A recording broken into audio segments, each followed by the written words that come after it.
Right. So good morning. Today I wanted to share with you my vision board that I just made. Vision boards are a great way to just keep yourself focused on what you're trying to accomplish, basically your goals, dreams, things like that. So just want to share with you mine. So I broke it down into 4 sections. This is one section, the second section, the third section, into the fourth section.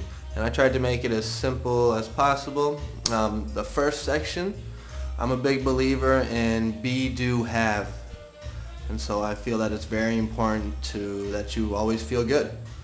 And so just some of the things that I got, like smile, I feel good, happiness is a choice, the purpose of life is joy, and just some things that I actually got from Abraham. It's Jerry, Esther Hicks is some authors that I follow. So this one says, it's my dominant intention to look for things that feel good, no matter what I'm doing, no matter who I'm doing it with. It is my dominant intention to look for things that make me feel good.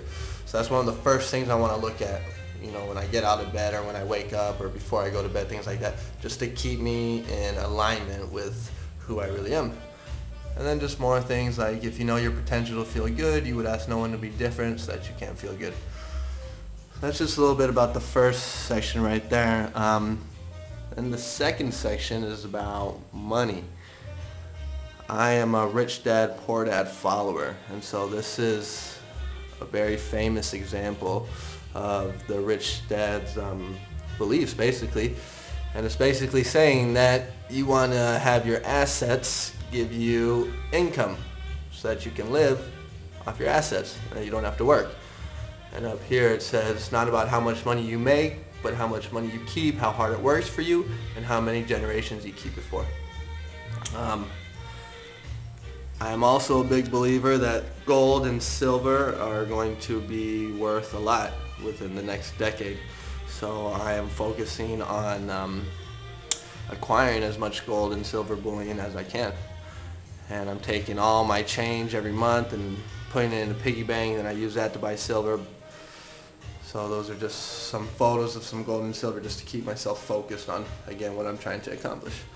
The third section, my family and I were opening a business down here. It's going to be a market with 4 shops, wine, cheese, deli, bakery, stuff like that. So here's a good affirmation that I really like.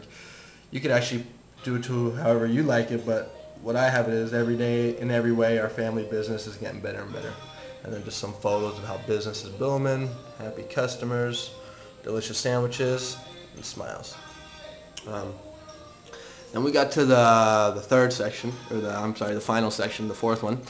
And these are all just the places that I want to go, and just my dreams. I'm a huge sports fan. I've always wanted to go to an NBA All-Star game. In 2011 it's going to be actually at Staples Center, so I would just love to go to that. I'm also a big Giants and 49ers fans. Love going to the ballpark, to the stick, things like that. And Paris, one of my favorite places. I love being there. Been there a bunch of times, and I want to go to Paris again. So this is just a little bit about vision board, or my vision board, that I wanted to share with you. They're really good. They're really fun to make. One thing that I could have done maybe a little better on this one is actually had actual photos of myself on it, because that'll really make it clear on what you're trying to accomplish. And then I just want to end it on this last quote right here. It's one of my favorite quotes. It's shoot for the moon. Even if you'll miss, you'll land among the stars. So that just kind of tells you that everything's going to be all right. It's okay. Relief is good, and that's just something I like to look at. Alright, so I hope I didn't bore you too much, and now you can get a good idea of what vision boards are. Alright, adios.